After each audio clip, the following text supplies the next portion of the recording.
నమస్కారం, నా పేరు శ్రావ్య. మీరు చూస్తున్నారు ఎస్ఆర్కే టీవీ.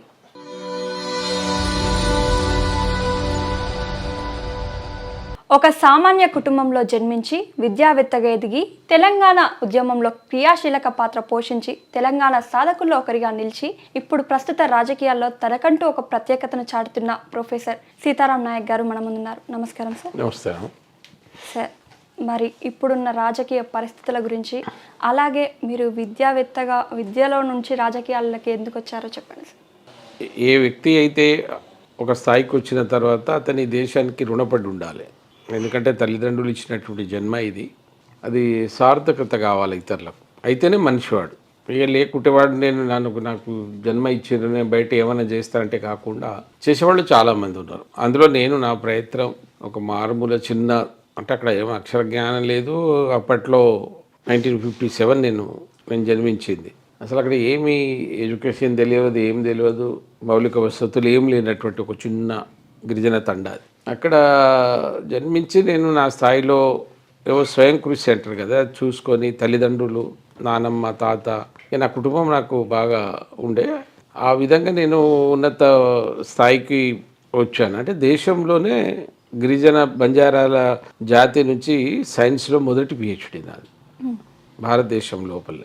12 కోట్ల బంజారాలలో చేసి, ఏది ఏమైనా మనం ఎంత చేసినా రాజకీయాలలో ఉంటే, రాజకీయాలు అనేది దేశాన్ని అభివృద్ధి వైపు శాసించేటువంటి ఒక పెద్ద ఆయుధం. అది అంతకంటే గొప్పది ఏమి ఉండదు. ఎందుకంటే ఇవాళ భారతదేశ తలరాత పార్లమెంట్లో రాస్తారు. వీళ్ళంతా చిత్రగుప్తులు అనుకుంటారా ఏమో అనుకుంటారో కానీ ఒక తలరాత రాసేటోళ్ళు మాత్రం, ఎందుకంటే ఇప్పుడు ఏం చేయాలి, నువ్వు ఎలక్షన్లో 18 సంవత్సరాలు ఉన్న వాళ్ళు 21 ఓటు అంటే కాదు 18 తెచ్చుకున్నాం. ఆ విధంగా మన అభివృద్ధి కావచ్చు, లేదా మన మనగడ కావచ్చు, మనం ఒక గౌరవప్రదంగా బతకాలంటే ఇది పార్లమెంట్లో జరుగుతుంది. కానీ ఒక మేధావిగా ప్రొఫెసర్గా పాత్ర ఉంటుంది, వైట్ కాలర్ జాబ్ ఉంటుంది, నువ్వు దాన్ని అమలు చేయవలసి వస్తుంది. అంటే మీరు నన్ను అడిగిన ప్రొఫెసర్ నుంచి అంటే ఎందుకు పోయారంటే, ప్రొఫెసర్గా ఉండి చేయలేని పని నేను మంచి మంచి వాళ్ళని తయారు చేస్తా, గొప్ప గొప్ప మేధావులను చేస్తా. పివి నరసింహరావు గారు కూడా మన ఇక్కడ ఆర్ట్స్ కాలేజీలో చదివి పాఠాలు చెప్పినటువంటి సార్లు ఉన్నారు. కానీ ఆయన ప్రధానమంత్రి ఉన్నాడు, ఆయనకు వచ్చిన పేరు రాలే, ఆయన ఉన్నటువంటి అభివృద్ధి ఇక్కడ మేము ఆ స్థాయి. అందుకోసం 2 వర్గాలేని వైట్ కాలర్ అండ్ అది ప్రతిపాదించేటువంటి సంస్థగా ఈ పార్లమెంటు ఉంటుంది. నేను కూడా అనుకున్నా, మరి మనం బడుగు బలహీన వర్గాల నుంచి ఉన్నటువంటి వాళ్ళ మన వాయిస్ వినిపించకపోతే అక్కడ అన్యాయం జరుగుతుంది జాతికి అని నాకు చిన్నప్పటి నుంచో కొంత ఉండే అవకాశం కూడా ఉండే. ఎందుకంటే ములుగు ఒక గిరిజన నియోజకవర్గం, అది అక్కడ నుంచి నేను చిన్నప్పుడే యాక్టివ్గా ఉంటాయి రాజకీయాల్లో. NSUI అప్పుడు వేరే పార్టీలు లేవు కదా, ప్రాంతీయ పార్టీలు లేవు, దేశంలో కూడా వేరే పార్టీలు లేవు. కాంగ్రెస్ పార్టీ 55 సంవత్సరాలు ఈ దేశాన్ని పరిపాలించింది.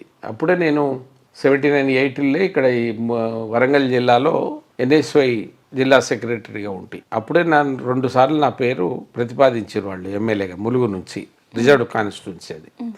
ఇక అప్పుడు పరిస్థితులు అయితే ఇక్కడ మీకు ఒకటి చెప్పాలి, రాజకీయ వ్యవస్థ ఉండాలి, రాజకీయ నాయకులు ఉండాలి. వాళ్ళతోటి దేశం ఏ స్థాయికి ఎదగాలంటే ఆ స్థాయికి ఎదుగుతుంది, ఏ స్థాయిలో నాశనం కావాలంటే ఆ స్థాయి కూడా నాశనం చేస్తారు. అది దౌర్భాగ్యం. అంటే అక్కడ ఆ క్లారిటీ లేదు, ఆ నీతి నిజాయితీ రాజకీయాలకు ఎంత ఉండాలనో అది లేదు. అది దౌర్భాగ్యమైనటువంటి పరిస్థితి. ఏదేమైనా నాకు ఒక తెలంగాణ రాష్ట్రం, తెలంగాణ సబండ వర్ణాలు, మనం కులం లేదు, మతం లేదు, చెప్పని వాడు లేడు. నాకు తెలంగాణ అన్యాయం జరుగుతుంది, నాకు తెలంగాణ కావాలని ఎంతమంది 1200 మంది చనిపోతే నేనే కదా చాలా వరకు నేను సాక్ష్యం. ఇక్కడ వరంగల్లో ఏ ఉద్యమం జరిగినా, ఎక్కడ చేసినా పిల్లలకు అన్నీ నేనే, అంటే నేనే అని కాదు మిగతా వాళ్ళు కూడా ఉన్నారు, కానీ నా వంతు పాత్ర నేను పోషించిన. తెలంగాణ తెచ్చుకున్నటువంటి తెలంగాణలో నాకు TRS పార్టీ, తెలంగాణ రాష్ట్ర సమితి అనేది ప్రజల పార్టీ, ఎవరి దయాదాక్షిణలో వచ్చింది కాదు, ఏదో కేసీఆర్ గారి తాత తండ్రులు గతంలో పెట్టినటువంటి పార్టీ కాదు. అది ప్రజల దయాదాక్షిణం, ప్రజల వల్ల వచ్చినటువంటి పార్టీ అది. ఆ ప్రజలు వచ్చినటువంటి TRS పార్టీ, అందులో నాకు అవకాశం ఇచ్చిండు ఆయన. ఎందుకంటే ఇదే అంటున్నా కదా, స్వేచ్ఛ ఉండేది రాజకీయాల్లో. ఆ పార్టీ ఇటువంటి ఉండేటప్పటికీ మీ మెరిట్ని ఎవడు చూడడు.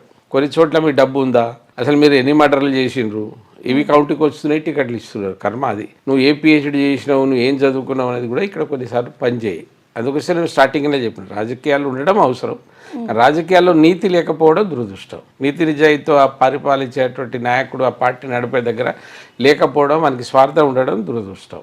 ఆ కోణంలో నేను అసలు గెలుస్తారని ఇవ్వలే నాకు అప్పుడు ఎంపీ టికెట్. ఎందుకంటే గేట్వే ఆఫ్ ఆంధ్ర అని 3 నియోజకవర్గాలు ఉన్నాయి నాకు, ఇల్లందు, పినపాక, భద్రాచలం, ఇవి గేట్వే ఆఫ్ ఆంధ్రే కదా. ఆ ప్రభావం ఎక్కడ గెలవదన్నారు కానీ దేవుని దయ వల్ల ఓ ఉద్యమ నాయకుడిగా, ఓ ప్రొఫెసరు, పిహెచ్డి, ముఖ్యంగా ఎన్ఎస్ఎస్ కోఆర్డినేటర్గా అనేక మందిని ఆ రోజున సమయానికి బ్లడ్ ఇచ్చి బ్రతికించడం పార్టీ ప్రభావం. నాయకుడు కేసీఆర్ అప్పుడు ఆయన తెలంగాణ తెచ్చిననేది ఆనాటి ఈనాడు కూడా చెప్తాను, కాదనేది కాదు. ఉండే ఆయనకు ఆ బలం ఉండే. ఆ విధంగా నేను గెలిచిన తర్వాత నేను నా శాయశక్తుల నేను కామ్గా పోయి ఏదో పార్లమెంట్లో పడుకోవడమో తప్పించడమో ఏం చేయలే. నాకున్నటువంటి శక్తియుక్తులను, నాకున్నటువంటి తెలివిని 0 అవర్లో కావచ్చు, క్వశ్చన్ల రూపంలో కావచ్చు, బిళ్ళ రూపంలో కావచ్చు 134 ప్రశ్నలు వేసిన నేను 5 ఏళ్లలో. 80% నాది అటెండెన్స్. ఆ 20% ఎందుకంటే మేము బైకాట్ చేస్తాం కదా, లేకుంటే 100% ఉండదు మాది. మేము ఎవరు తప్పియాలి. ఆ రోజున బాగా కమిట్మెంట్తో పనిచేసిన వాళ్ళ ఉండేటట్టు వాళ్ళం. 30 సార్లు డిబేట్లలో మాట్లాడినా. చాలా ఇప్పుడు నేను ఆ రోజున నేను ఇంట్లోకి రాగలిగినా కనుక మీకు నిండు నిజం చెప్పాలి, ఎవడన్నా ఛాలెంజ్ చేస్తే నేను సిద్ధం. ఏదంటే చెట్ల కింద అట్లా కూర్చొని పంచాయతీ చేస్తే ఇవాళ ఇక్కడ కోచ్ ఫ్యాక్టరీ వచ్చిందంటే ఈ సీతారాం నాయక్ కారణం. నా నియోజకవర్గం కాదు ఇది, నాదేమో మహబాద్ నియోజకవర్గం. అప్పుడు కడియం శ్రీహరి గారు 2017లో ఏమో రిజైన్ చేయించుండు ఆయనను. ఆడెవరు లేరు, నేనే వరంగల్, ఉమ్మడి వరంగల్ ఒక ప్రాతినిధ్యం. ఎవరంటే నేనే, ఇక అక్కడ వేరే ఎంపీ లేరు. అప్పుడు వినోద్రావు మేమందరం ఒక 10-15 మంది మేము ప్రధానమంత్రి గారిని కలిసాం. సార్, మాకు రీఆర్గనైజేషన్ బిల్లులో పెట్టినటువంటి అంశాలు మీరు ఎందుకు ఇస్తలేరు? తెలంగాణ విభజన జరిగింది, రీఆర్గనైజేషన్ బిల్లులో ఉంది. కోచ్ ఫ్యాక్టరీ అక్కడనే పోయింది, ఎయిర్పోర్ట్ అక్కడనే పోయింది, బయ్యారం ఉక్కు ఫ్యాక్టరీ పోయింది, ట్రైబల్ యూనివర్సిటీ పోయింది. ఏం సార్ అని మేము పోయి వారిని అడిగితే వారు మనతో ఏం చెప్తారు, వింటారు. విని నెక్స్ట్ డేనే మాకు కాల్ వచ్చేది రైల్వే డిపార్ట్మెంట్ వచ్చి, ఎమర్జెన్సీ మీటింగ్ ఉంది, తెలంగాణకు సంబంధించినటువంటి ఎంపీలు అందరూ రావాలట. మేము అప్పుడు 14 మంది మేమే ఉంటాయి కదా టీఆర్ఎస్ వాళ్ళం.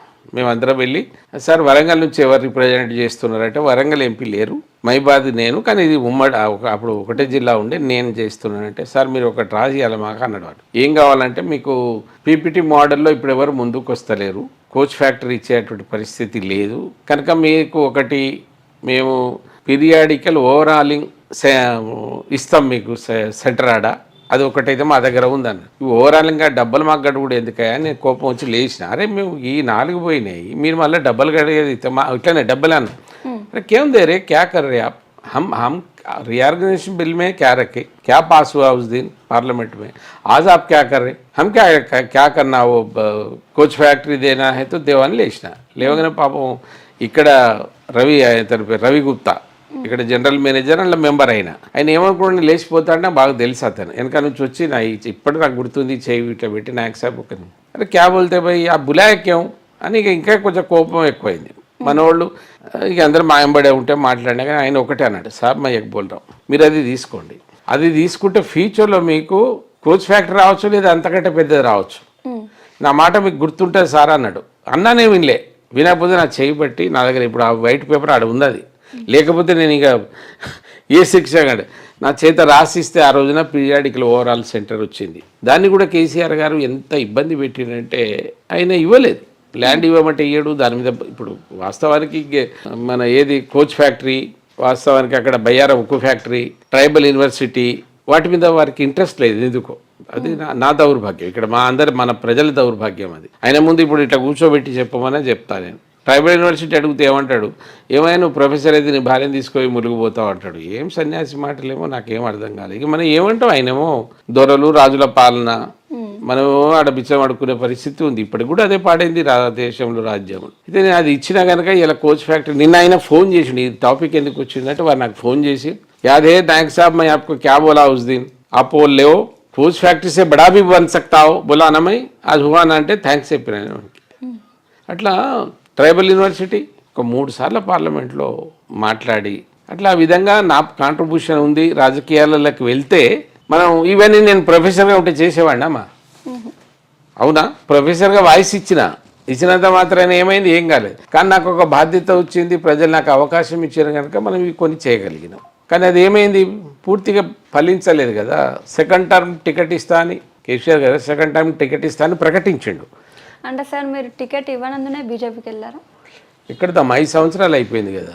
5 సంవత్సరాలు టికెట్ 2019లో ప్రకటించి టికెట్ ఇవ్వలే. టికెట్ ఎవరికి ఇచ్చిండు? ఏ జగన్ను తీసుకురావడానికి తెలంగాణ వద్దని జగన్ తీసుకొచ్చి 9 మందిని కాల్పులకు కారణమైనటువంటి కుటుంబం నుంచి టికెట్ ఇచ్చిండు కదా. అదే కదా ఇప్పుడు ఆయన ఆ పాప మా శాపం తల్లికి అలా పడి ఉన్నాడు అక్కడ. మేము చెప్పినాం, ఇప్పుడు దోచుక తినేటోడో ఏదైనా దందాలు చేసేటో భయపడతాడు. నాకేం భయమేమో, నేను ఉన్నది ఉన్నట్టు చెప్పేది. సార్ విద్యార్థులు 250 మంది ఉన్నారు సార్, ఒక్కొక్కరి మీద 50 కేసులు ఉన్నాయి. పార్ట్ టైం ఇవ్వండి, కాంట్రాక్ట్ ఇవ్వండి, యూనివర్సిటీలో 20,000 ఇవ్వండి, ఇయ్యరండి. 100,000 కోట్లు వాళ్ళ దగ్గర ఉంటాయి. నేను ఎక్కడ పడితే అక్కడ మాట్లాడినా ఆయన దగ్గర ఇప్పటికి కొన్ని కుక్కలు ఉంటాయి వీళ్ళ దగ్గర. ఈ ఎవరైతే ఈ పైన ఉంటారో వాడు తిని ఎక్కడ బొక్క వేసేటాడో వీళ్ళన్నీ చాడీలు చెప్తా అంటారు. మా దగ్గర కూడా ఉండే ఒక ఇద్దరు ముగ్గురు వెధవలు చెప్పినారు, అరే మీరు పోయాడు ఎందుకు చాడీ చెప్తున్నారు ఆయనకు. నేను అడగదానిలో తప్పు ఉంటాడు, నా స్వార్థం కొరకు నన్నేమో ఉప ముఖ్యమంత్రి చేయి, నాకు వేరే టికెట్ అడుగుతలేను కదా. నేను తెలంగాణ ద్రోహులు, తెలంగాణకు ఉన్నోళ్లను నీకు అబ్బా అక్కని ఇష్టం వచ్చినట్టు మాట్లాడిన తాగుపోతాను, ఎన్ని రకాల దిట్టాలు రకాలు తిరిగి నీ కులపోళ్ళనేమో నువ్వు తీసుకుంటే మళ్ళీ టికెట్లు ఇస్తే వాళ్ళని మంత్రులు చేస్తాయి. మరి ఈ గిరిజన బిడ్డ ఈ దేశంలో మొదటి పిహెచ్డి 10 అవార్డులు ఉన్నాయమ్మా తెలుసా? 10 అవార్డులు ఉన్నాయి, దాంట్లో గోల్డ్ మెడల్ ఉంది నాకు రక్తదానంలో. మీరు రాత్రి ఎక్కడైనా ఇబ్బంది అయితే 10 గంటలకు నాకు ఫోన్ చేయండి, రాత్రి 2 గంటలకు. మీ ఏ గ్రూప్ అంటే ఆ గ్రూప్ బ్లడ్ ఇప్పటికీ నా దగ్గర కొంతమంది పిల్లల్ని పెట్టుకున్నాం మేము, మాకు ఆ వ్యవస్థ నడుస్తూ ఉంది. 10 అవార్డులు ఉన్నాయి, దేశంలో మొదటి పిహెచ్డి ఉంది, ఉద్యమవేదుల జమానత్దారుగా పేరుంది, కాకతీయ యూనివర్సిటీ పాలక మండలి సభ్యునిగా ఉంది. మరి ఇక నాకు ఏం కావాలి చెప్పు? మచ్చలేదు ఇప్పటి వరకు. టికెట్ ఇవ్వాలి, ఇయ్యకుండా తెలంగాణ ద్రోహులకు ఇచ్చిండు. 5 సంవత్సరాలు నేను ఎటు కదలలేదు. ఇయ్యకున్నా కూడా మనం దీని కొరకు రాలేదు కదమ్మా, రాజకీయాలలో బతుకుతలేదు చేసి ఇంకేది రాలే. 5 సంవత్సరాల్లో అధికారంలో ఉన్నటువంటి టీఆర్ఎస్ పార్టీలో ప్రజలకు తెలవాలి దయచేసి. నన్ను అపార్థం చేసుకోవద్దు, నా ఉద్యమ సోదరులు కావచ్చు, తెలంగాణ ప్రజలు కావచ్చు, నన్ను అపార్థం చేసుకోవద్దు. నేను 5 సంవత్సరాలు ఉండి మళ్ళీ టికెట్ ఇస్తాడేమో, వాళ్ళు ఎవరైతే అక్కడ ఎంపిక ఉన్నారో వాళ్ళ పేరు కూడా మంచిగా రాలేదు కదా, ఇప్పటివరకు కూడా వాళ్ళు ఏం చేయలేదు, మళ్ళీ నా టికెట్ నాకు ఇస్తాడేమో. నాకు ఇస్తే గెలిచే టికెట్ అది. ఆయనకు ఒక్క సీట్ రాలేదు కానీ నా సీట్ వచ్చేది ఆడ, ఎందుకంటే నా మార్కులు ఉన్నాయాడ, నేను చేసిన మార్క్స్ అక్కడ. ఎవడైనా పాస్పోర్ట్ కేంద్రాన్ని తీసుకొచ్చే శక్తి ఎంపీలకు ఎక్కడెక్కడ తీసుకొచ్చి చెప్పండి. మీరు మైబాద్ పోయి చూడండి, నా పేరు ఉంటుంది, ఏ రోజు పెట్టినా ఎవరెవరైనా తీసుకొచ్చినా. నాకు టికెట్ ఇవ్వకుండా అన్యాయం చేసి లాస్ట్గా ఆ టీఆర్ఎస్ టీ తీసేసాడు. ఎప్పుడైతే టీఆర్ఎస్ పార్టీ నుంచి టీ తీసిరో తెలంగాణ ప్రజలు తలదీసినట్టు. దానికి ఏదో బర్రె అది బీదలిగించిండు. ఆ బర్రె అది ఏంది, అది ఏం సమితి, ఎందుకు పెట్టిండు మేము డైరెక్ట్ మాట్లాడేదమ్మా. అది ఎవడో వింటాడు, ఆడనుకున్నాడు ఈయన నాకు చెప్పుడు అనుకున్నాడు ఏమో. నాకు టికెట్ ఇవ్వాలి, ఇవ్వకపోతే ఎవరి అదృష్టం అయినా. నేను మీరు అడిగినారు ఇయ్యనందుకే పోయానంటే నేను ఇయ్యనందుకు పోలే. 5 సంవత్సరాలు దాంట్లోనే ఉన్నా. నాకు కూడా ఒక ఆశయం ఉంటుంది, ఈ దేశాన్ని మూడోసారి ప్రధానమంత్రి అయిండు అటువంటి పార్టీ నుంచి ఓ కేంద్ర మంత్రి ఇంటికి వచ్చి, ఎందుకు వచ్చిన నా ఇంటికి, గిరిజన ఎవరైనా గుర్తించి రామా, గిరిజన యూనివర్సిటీ తెచ్చింది నీవు, నీ పాత్ర ఉంది, నేను ఇనాగ్రేషన్కి పోతున్నా మీరు రండి అని ఇంటికి వచ్చి తీసుకుపోయి ఇనాగ్రేషన్ చేయించిండు. నువ్వు నన్ను ఆదావు గుర్తించావు, నేను ఒక దేశ దాంట్లో ఉంటా అన్న. అయితే నేను ఒక ప్రశ్న అడిగాను, సార్ అదంతా మతవాదం, మతల పార్టీ, ఆ పార్టీ బీజేపీ పార్టీ అంటే నేను ఒకటే అన్నా, సరైన మతం ఎవరికి లేదు, అందరికీ ఉంది కదా, ఏం చేస్తున్నావు కదా చెప్పు. ఇప్పుడు 10 ఏళ్ల కింద బయటికి గుడికి పోతే ఇంటికి వచ్చే పరిస్థితి లేదు, ఎవడెక్కడ బాంబు వెళ్తో తెలియదు, కాశ్మీర్లో ఏం జరిగిందో మనకు తెలుసు. కానీ ఇవాళ 10 సంవత్సరాల నుంచి దేశం సుభిక్షంగా ఉంది కదా, అటువంటి సమస్యలు ఏం లేవు కదా. రావు మంచి నాయకుడు ఉన్నాడు, దేశం బాగుపడుతుంది. ఆయనకేమో రేపు ఆయన కోడలో కొడుకో మనవాడో ముఖ్యమంత్రి కావాలని లేదు కదా, ఆయనకు ఉన్నతసేం మంచి చేసిపోతాడు. అటువంటి పార్టీలో నాకు అవకాశం వచ్చింది, నేను పోయినా తప్ప నేను ఎవరినో నిందించడానికో అటువంటిది నా దగ్గర ఏం లేదు. సో నా జీవితాన్ని నాకు ఉన్నటువంటి మెరిట్స్ అని చెప్పి ఇప్పటికి కూడా నా వాయిస్ ఈ పేద ప్రజల కొరకు ఏదో ఒక రూపంగా నేను మాట్లాడుతూనే ఉన్నా. ఎక్కడ దాచుకునేది లేదు. నేను లగచర్ల భూములు కావచ్చు, లేదా వాళ్ళకు ఏ అన్యాయం జరిగినా ఏ మీడియా నన్ను డిబేట్లో పెట్టినా నేను నా వాయిస్ నేను వినిపిస్తూనే ఉన్నానమ్మా. అందుకోసం మరోసారి తెలంగాణ ప్రజలకు నేను అప్పీల్ ఏంటంటే, నేనేదో పార్టీలు మార్చి నాకు అక్కడేమో వస్తుంది ఇక్కడేమో వస్తుంది అని అందరు చాలామంది ఉన్నారు మాట. మన దగ్గరనే ఉన్నారు కదా, 10 నౌకర్లు పొంది 10 రకాలుగా ఆయనను వాడుకొని మళ్ళీ ఈ పార్టీలో కాంగ్రెస్ పార్టీ వెలుగులో ఉన్నదే నా పార్టీకి వచ్చేసాను. నేను అది చేయలేదమ్మా. నాకు అక్కడ అవమానం జరిగింది, నన్ను అన్యాయం చేసిండు. ఇప్పటికీ చాలా మనోవేదన ఉంది నాకు. తెచ్చిన తెలంగాణలో మేము ఉండాలి, మంత్రులు తెచ్చిన తెలంగాణలో ఎంపీలుగా ఎమ్మెల్యేగా మేము ఉండాలి. బలమైనటువంటి కమ్యూనిటీ 40 లక్షల ఒకే భాష వేషం మాట్లాడే లంబాడీలు ఉన్నారు, వానికి ఇప్పటికి గుర్తులేదు. మంత్రే లేడు. కేసీఆర్ గారు ఎవరి మాట వినరు, ఆయన చెప్పిందే పాటించాలంటూ అంటారు, అది నిజమేనా? అవును పాటిస్తారు కనుక ఇప్పుడు అయినా పాటిస్తాను కదా. ఆయన ఎవరిదైనా వింటే ఇదేందుకు ఎందుకు వినకూడదు? అది నీ తాత నీ అయ్యేవన సంపాదించిండా? నీ ఎలుమల సొత్తా? అది వంశానికి వచ్చిందా? అరే మా రక్తం రాది, ఎంతమంది తల్లుల రక్తం ఉంది దాంట్లో. ఏం చెప్తే వినకపోతేవి, నువ్వు వింటేంది వినకపోతే ఏంది? తెలంగాణను ఏం చేసి ఇప్పుడు తెలంగాణ అసలు దొరువులు వాళ్ళు అయిపోయారు కదా. నువ్వు తెలంగాణ ప్రజలు ఎప్పుడైతే నిన్ను చీకొట్టినప్పుడు నువ్వు తెలంగాణ ద్రోహివే కదా. నువ్వు తెలంగాణ ద్రోహి అయినావు. నేనేమో కుక్క కాపలా కాస్తా, గాడిద కాపలా కాస్తా అని నువ్వు వచ్చి యాగం చేస్తేవి. ఎవరేమో కోదండ రామ్ ఏం చేశాడు మీరే చెప్పండి.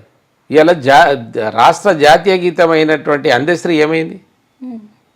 నేను డాక్టరేట్ ఇప్పించిన అందశ్రీకి.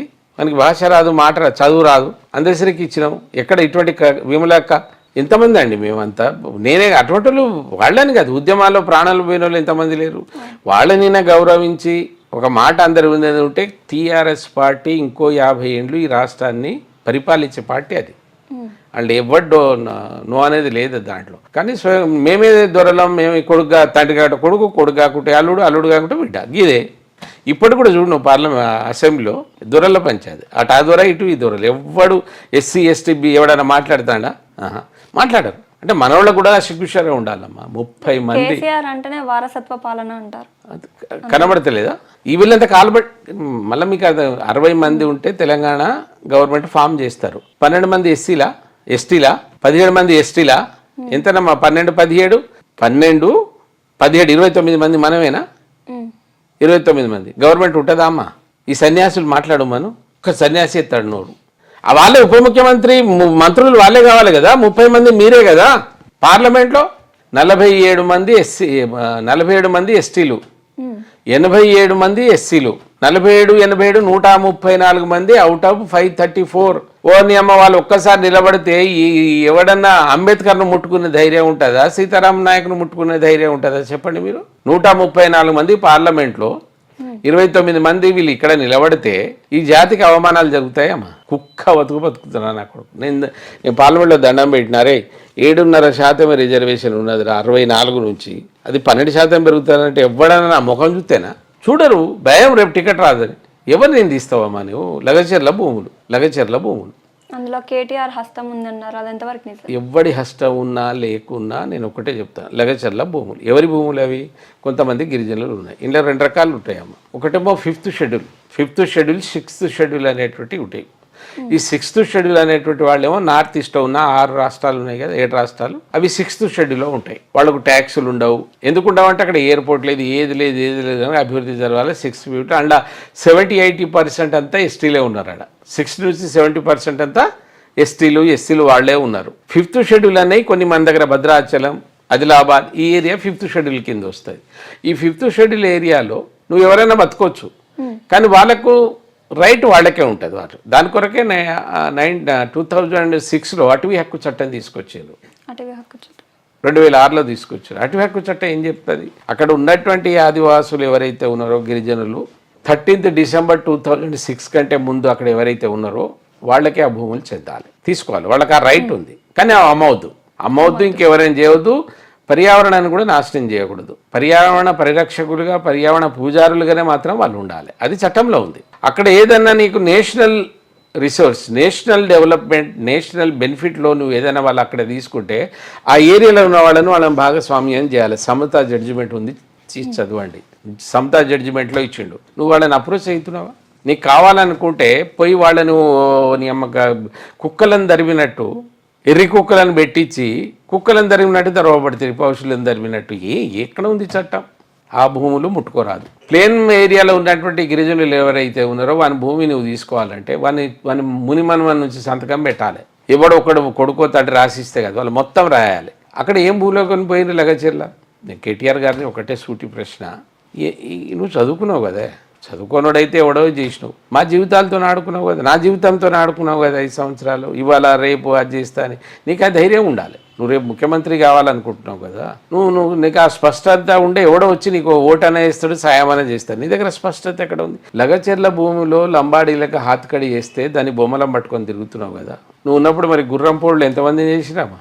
ఎదుగుందా మీకు గుర్రంపోడు ఇష్యూ?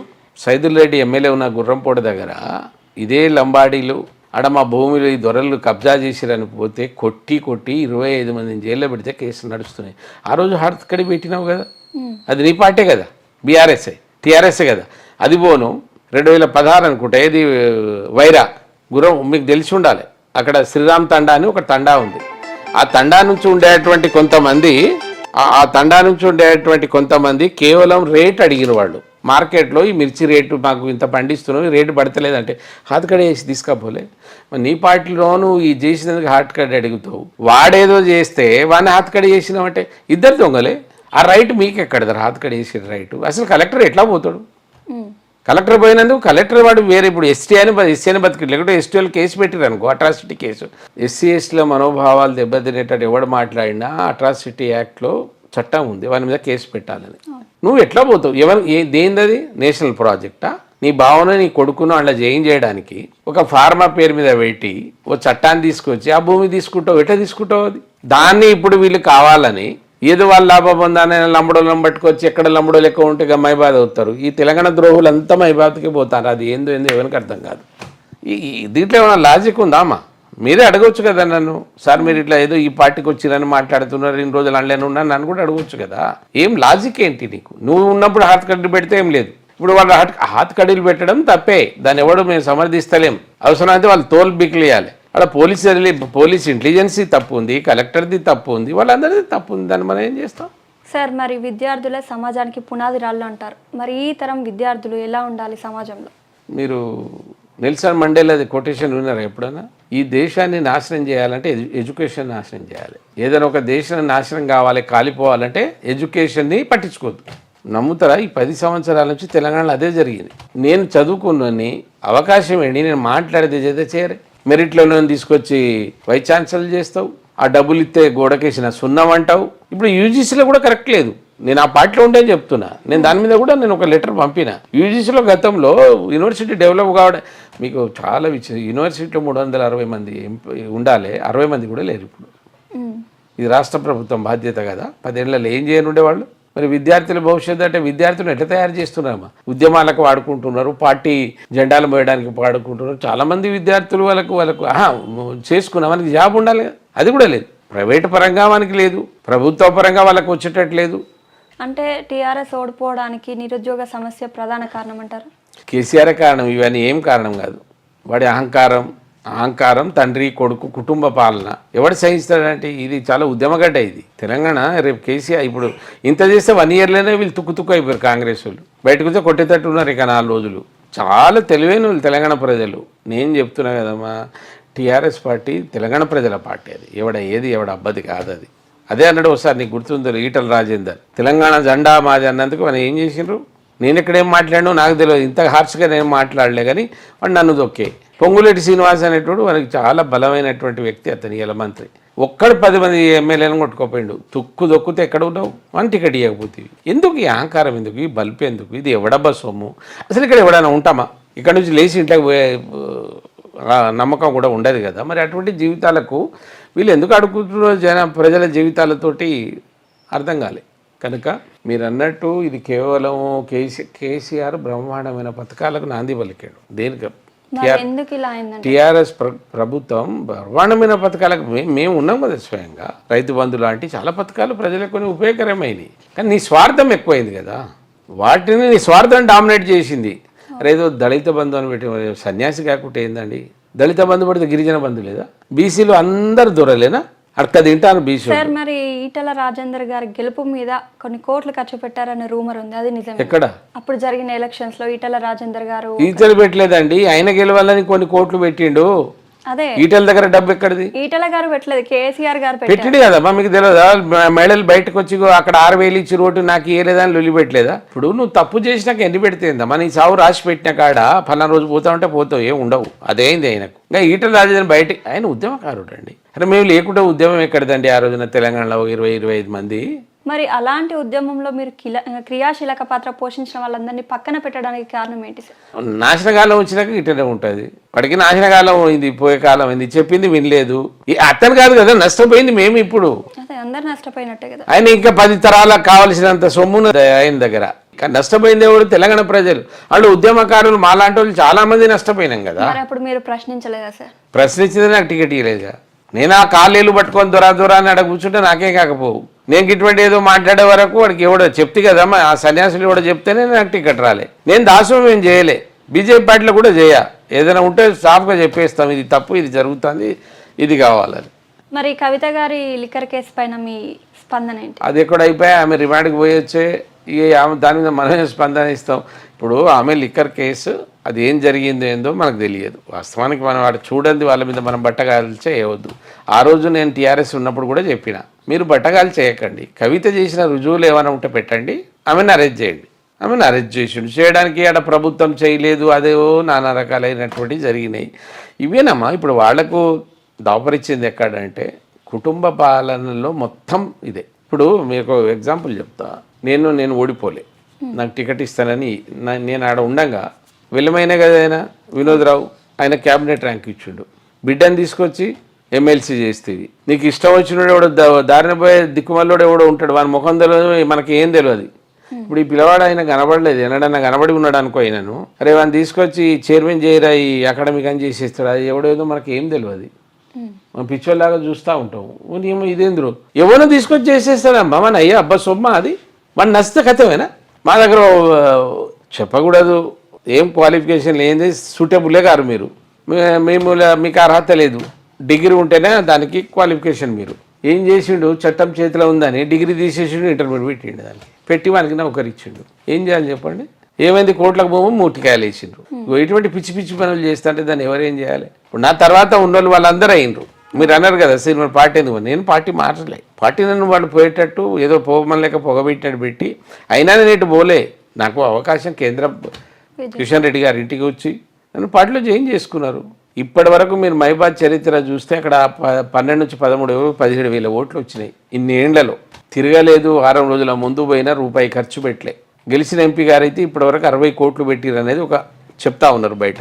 మరి సార్ బీజేపీ తరపున మీరు అనుకున్నది గిరిజనులకు పొందుతుందంటారా?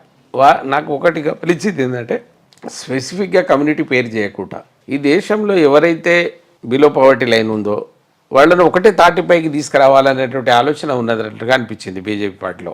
సార్ మరి మహబూబాబాద్లో మీరు ఎంపీగా చేసిన సేవలు ఏంటి సార్? మహబూబాబాద్కి నేను 240 కిలోమీటర్ల నేషనల్ హైవే వలిగొండ నుంచి భద్రాచలం, ఇప్పుడు ఎవరినో సాక్ష్యం పెట్టదలుచుకోలేదు నేను. తుమ్మల నాగేశ్వరరావు ఇప్పుడు రోడ్డు శాఖ మంత్రి, సీతారాం నాయక్ ఇట్లా అడుగుతున్నారని అడగండి, అది వచ్చింది, పని స్టార్ట్ అయింది, నడుస్తూ ఉంది. అంటే నేను ఉన్నప్పుడు నాకు జీవో రాకపోవచ్చు, నేను ఇచ్చిన బీజం నేను వచ్చినప్పుడు ఏదైతే ప్రాసెస్ అయిపోయిందో అది మొన్న ఆర్డర్ వచ్చింది, నడుస్తుంది. నంబర్ 1 కోల్హాపురం నుంచి మణుగూరుకి ఎక్స్ప్రెస్ ట్రైన్ ఇచ్చిన, కోల్హాపూర్ ఎక్స్ప్రెస్ ట్రైన్. దాంతోపాటు పాస్పోర్ట్ సేవా కేంద్రం ఎంత గొప్పదండి అది, దాన్ని తీసుకొచ్చి మైబాద్లో పెట్టిన 9 Eklavya schools, 9 Eklavya schools, tribal యూనివర్సిటీతో పాటు రామప్పకు గుర్తింపు. ఇంత కట్టు ఉంది, మీరు కావాలంటే తీసుకుపడాలి. ఏది ఒక్కటి నా వల్ల రాలేదంటే ఇక మీరు ఏ విధమైనటువంటి సార్ ఒక ప్రొఫెసర్కి ఇట్లా అబద్ధం ఆడవచ్చు అంటే చాలు కదా, మా అకల్ బంధుకి ఈసారి కాపాడినాడు, దానికి నేను బాధ్యుని. పోరాటం అంటేనే తెలంగాణ, అలాంటి తెలంగాణ గొంతులను, పోరాట గొంతులను అణచివేయడంపై మీ అభిప్రాయం? మన చేతగానితనం అది, మనలో యూనిటీ లేనప్పుడు. ఇక్కడ మీరు మళ్ళీ వినండి దయచేసి, ఒకరి గొంతు అణచివేసేదో ఒక్కరిని తొక్కే శక్తి ఎవరికి లేదు. నువ్వు బలహీనంగా ఉన్నావంటే తొక్కుతారు. ఇప్పుడు అంతే కదమ్మా, 29 నేనేమన్నా 17 మంది వాళ్ళు 12 మంది 29 మంది గిరిజనులు ఉన్న దగ్గర గిరిజన మంత్రి లేడు అంటే వారు తొక్కినట్ట మనం తొక్కబడ్డట, మనమే తొక్కబడ్డట. మరి నువ్వు తొక్కబడ్డట్టే కదా.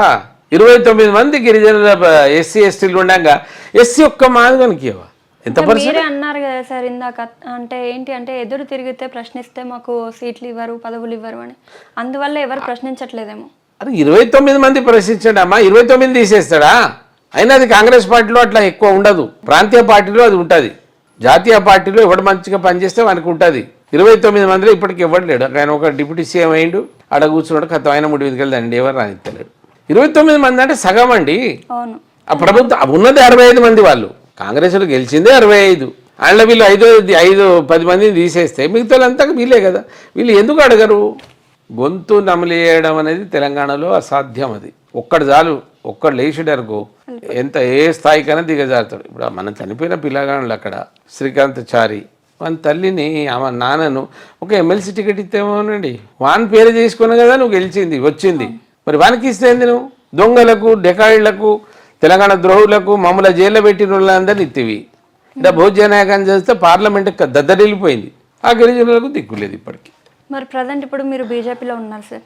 అమిత్ షా గారు మొన్న ఒక వ్యాఖ్య చేశారు అంబేద్కర్ గురించి, దాని మీద మీ కామెంట్ ఏంటి? అది వాక్య అంటారా? మీరు చెప్పండి, మీరు సీనియర్ జర్నలిస్ట్గా ఆడ మీరు ఆయన మాట్లాడుతున్నప్పుడు మాట్లాడిన సందర్భాన్ని బట్టి మీరు చెప్పండి. నేను మళ్ళీ చెప్తాను, ఏ దళిత బిడ్డనే కానీ మనకు ఒక రాజ్యాంగం మనకు హక్కు ఇచ్చింది. కొంతమంది ఉంటారు ఏదో ఒకటి మాట్లాడతారనే మన మీద మాట్లాడితే వాళ్ళ మీద ఒక అట్రాసిటీ కేసు పెట్టమన్నది కదా అని ఉంది కదా.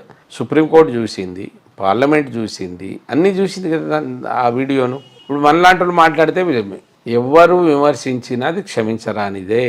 కానీ అక్కడ సందర్భం ఏంది, ఆయన ఏ సందర్భంలో మాట్లాడాడు?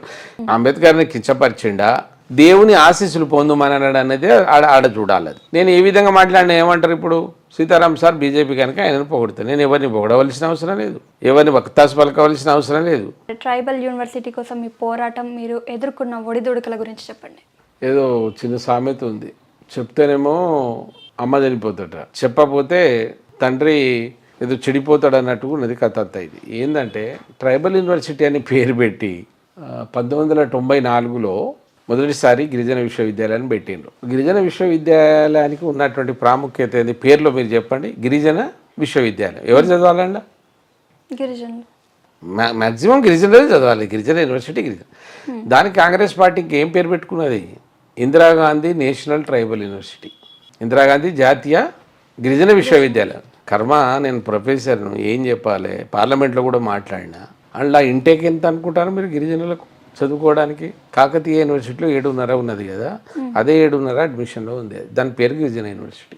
సోనియా గాంధీ కూర్చున్నాక చెప్పిన, ఏందమ్మా ఎవరిని బ్లేమ్ ఎవరి మీ ప్రిస్టేజ్ కొరకు పెట్టుకొని రాజకీయ లబ్ధి కొరకు పెట్టిరా పేరు ఇది. దీని మీద గిరిజనుల కొరికేది ఉంది. ఒక గిరిజన యూనివర్సిటీ పెడితే ఇప్పటికీ 705 ఇంతకుముందు ఉండే, ఇప్పుడు 10 ఎన్ని 720 గిరిజన తెగలు. ఒక్కొక్క గిరిజన తెగకు ఒక ప్రత్యేకమైన భాష, వేష, భూషణాలు, సాంస్కృతిక వారసత్వ సంపద ఉంది వానికి. ఈ వాటికి ఆ భాషలకు లిపి లేదు. లిపి లేకపోవడం వల్ల వాళ్ళు ఏం చేస్తున్నారు? వాళ్ళకు ఉండేటువంటి ఈ ఆహార్యం, ఈ భూషణాలతోటి ఈ దేశానికి కిరీటమే కూర్చున్నారు గిరిజనులు. నీకెవడు ఉన్నాడు రా? కోపం వస్తుంది. నీకెవడు ఉన్నాడు? 4 రూపాయలు ఇస్తే డాన్స్ చేస్తారు నేర్చుకొని. ఈ 720 తెగలు నువ్వు డబ్బు ఇస్తే నేర్చుకున్నారా? ఆకలి నేర్పింది, ప్రకృతి నేర్పింది, ప్రకృతి పూజారులుగా పనిచేసినటువంటి గిరిజనులను ఇలా మీరు ఎక్కడ పెట్టినరు?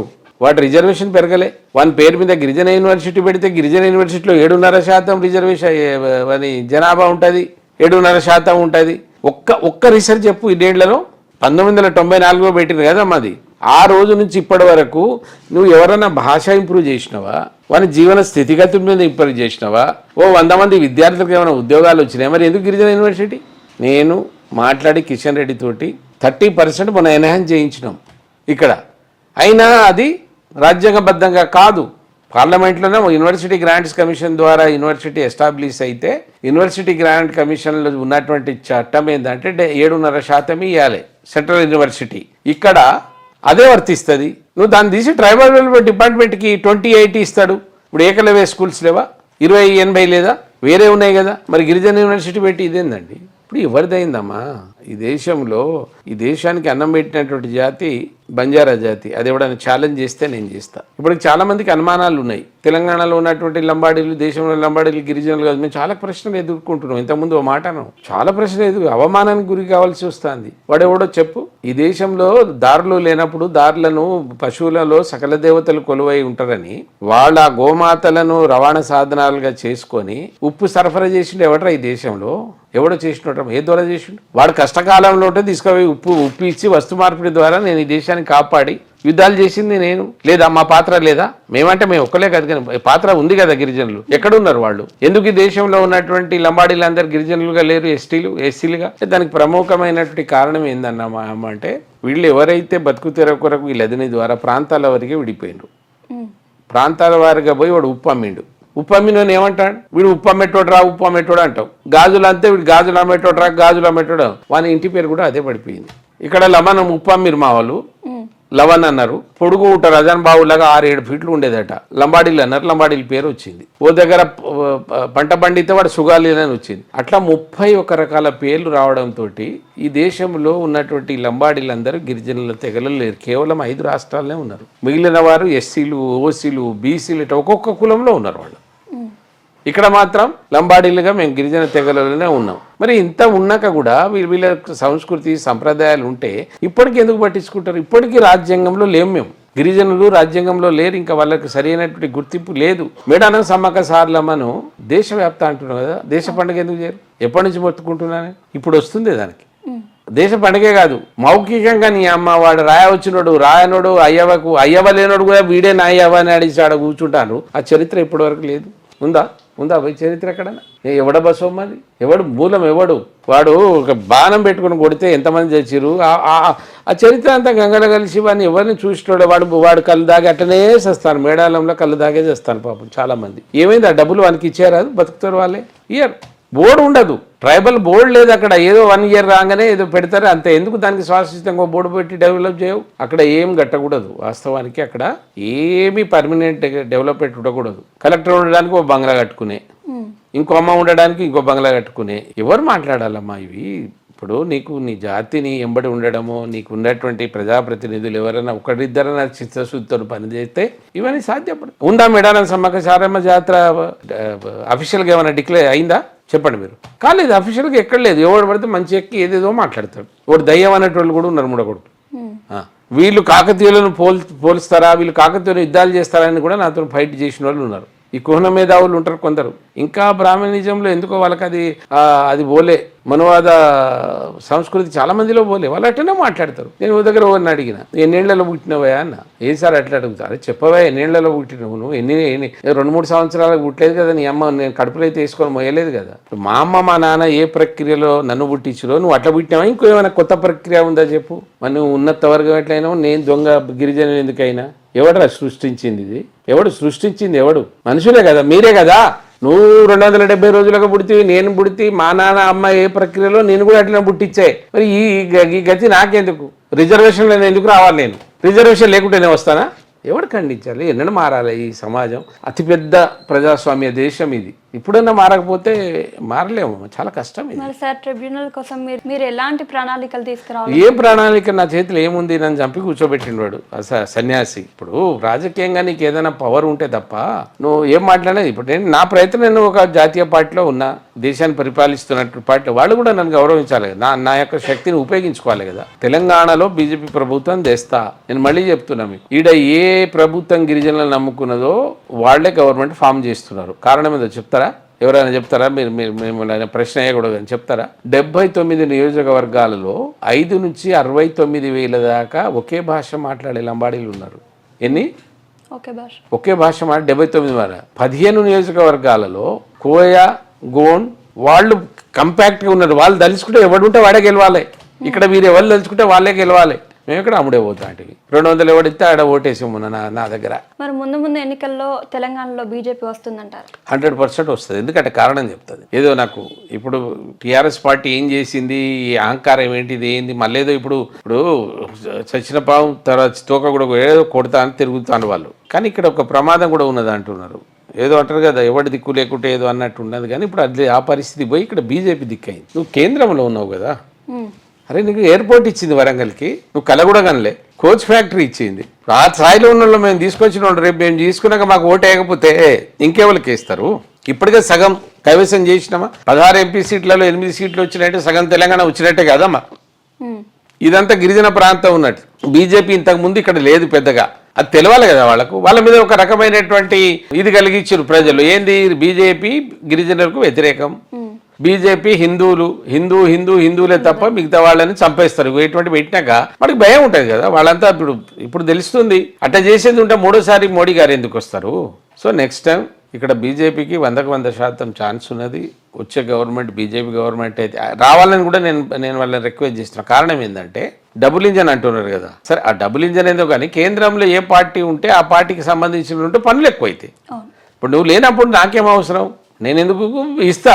ప్రొసీజర్ ప్రకారంగా చేస్తామంటారు, ఏదో రకంగా తప్పించుకుంటారు. అది లేదు ఇది లేదు అంటారు. కానీ నా గవర్నమెంట్ ఉంటారే మళ్ళీ నాకు మళ్ళీ పాపం వాళ్ళని ఓటేసిరు అది చేసిరు అని 4 రూపాయలు ఎక్కువ ఇచ్చే పరిస్థితి ఉంటుంది కదా.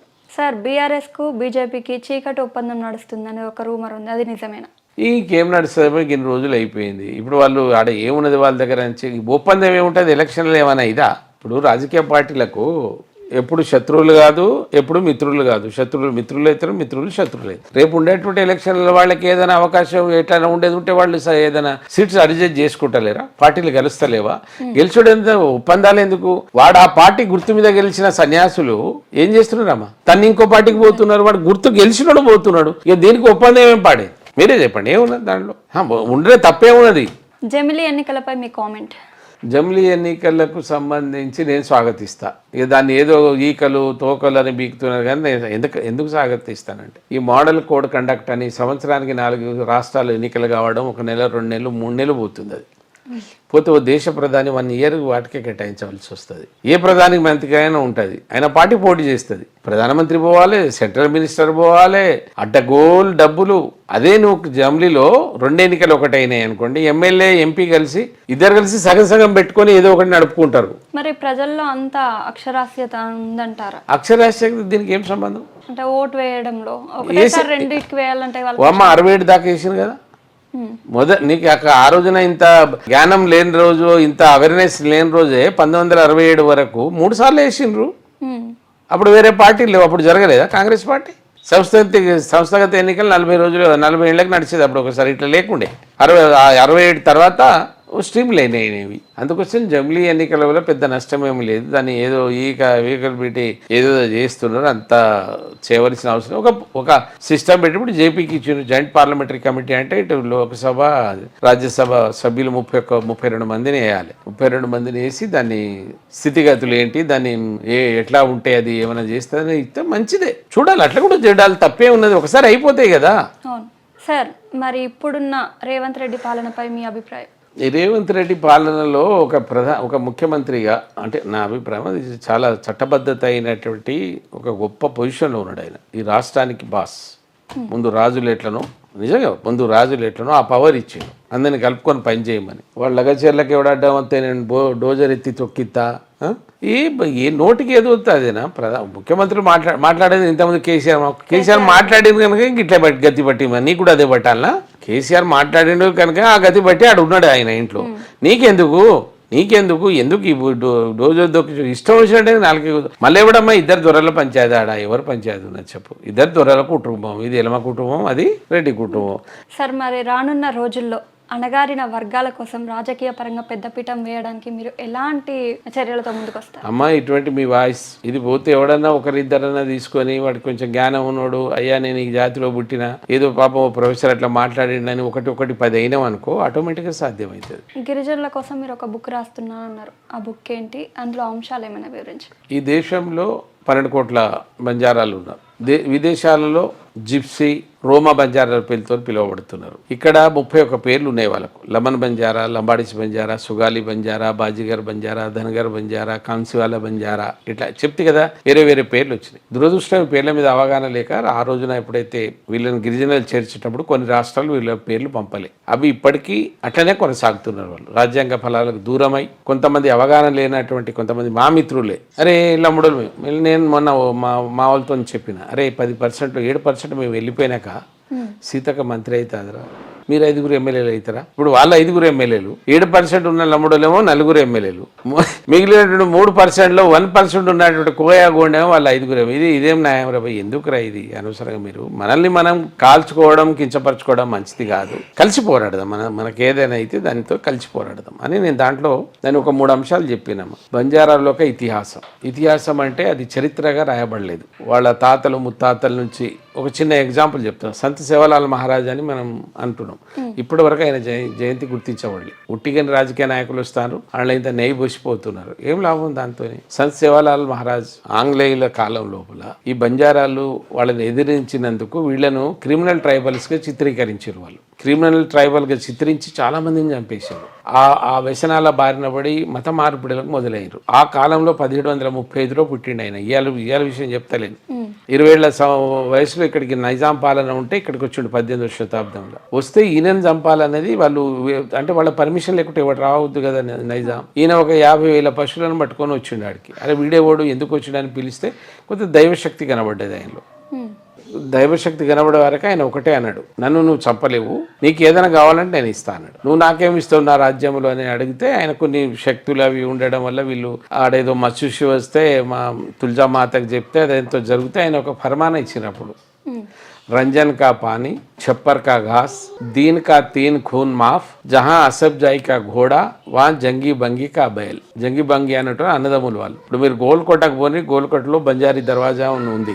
ఆ రోజున నీకు రైళ్లు లేవు, ట్రాన్స్పోర్ట్ లేదు. వీలే కదా వీళ్ళ పశువుల మీద గోనెల మీద ఈ సామాన్లంతా పెట్టుకొని వీళ్ళ గోల్కొండ కోటకు పోవాలి, రావాలి, ఆయుధాలు వీళ్ళే తీసుకపోవాలి, అన్ని వీళ్ళ చేతిలోనే ఉండే కదా ఈ కమ్యూనిటీ. అది ఆధారాలతో రాసిన నేను, అదేందో ఇతిహాసం.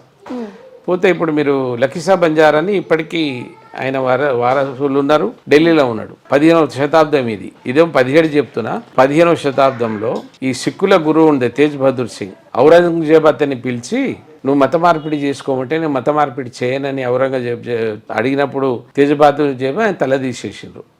ఇది కథ కాదు, కథ కాబడలేదు, దురదృష్టం అది. ఆయన తల తీసేసి మొండాన్ని ఈడబడేసి ఆయన చాందిని చౌక్లో పడి తల తీసుకుపోయాడు ఔరంగజేబ్. అటువంటి కాగితం రాసిండు, వీని బాడీని కుక్కలు గాడిదలు తినాలి, ఇప్పుడు ముట్టుకోవద్దని. తెలివిగా ఆయన ఏం చేసిండు, లఖీసా బంజారా లాకావత్ వడిత్యా అతని పేరు. ఆయనకు బిరుదు లఖీసా అని వచ్చింది. ఆయన ఆసియాకే తాడుగట్టిండు వ్యాపారానికి. ఆయనకు ఒక 7,000 సైన్యం, కాపర్లు, 2 లక్షల పశువులు, కొడుకులతో చెప్పారు నీ అమ్మ వాడిని నేను గురువుగా నమ్మిన తేజ్ బహదూర్ సింగ్ ని, మీరు పశువులను తీసుకపోండి, 50,000 పశువులను తీసుకొచ్చి ఆ బాడీని తీసుకురండి, ఓ తండలా గాలబెట్టండి, తండ గాలితే అలా గాలింది అనేది చెప్పుకోవచ్చు అని అట్లా గాలబెడితే అదే ఇప్పుడు రకాబ్గంజ్గా ఆడ గురుద్వారా ఉన్నది. ఇప్పటికి వాళ్ళ చరిత్ర అంతా ఉంది కానీ అది చరిత్రకు వస్తలేదు, అది రాసిన.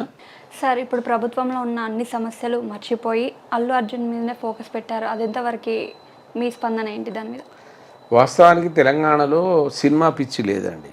ఇప్పుడు ఆంధ్ర వాళ్ళకి ఎంతనైతే అట్రాక్ట్ అయ్యి ఎంతనైతే వాళ్ళు ప్రాణాలు కూడా తీసుకునే పరిస్థితి ఉంటుంది, చేసుకున్నారు. సరే దాన్ని వాళ్ళు తప్ప రైట్ అనేది అది నాకు, నేను దాని మీద నేను చెప్పను. కానీ తెలంగాణలో అటువంటి పిచ్చి లేదు. సినిమాలకే సరిగ్గా పోం, మనం చాలామంది చూడం. ఎందుకంటే ఆ పరిస్థితులు మారిపోయినాయి. గతంలో ఉండేటువంటి సినిమాలేమో ఒక కుటుంబ పరంగా కుటుంబం ఎలా ఉండాలి, కుటుంబ వ్యవస్థ ఎలా ఉండాలి, ఒక ఇదే. ఇప్పుడు ఏమైతున్నాయి వచ్చే సినిమాలని. ఇప్పుడు నిన్న ఎవరైతే ఇప్పుడు మీరు అల్లు అర్జున్ అనుకుంటారు, ఆయనకి ఇక్కడేదో ఇట్లా భుజానికి నిప్పు అంటుకుంటే సిగరెట్ ఆ భుజం మీద తాగుతున్నా, పోరాట రేపు చేస్తాడు చూడండి ఎవరైనా.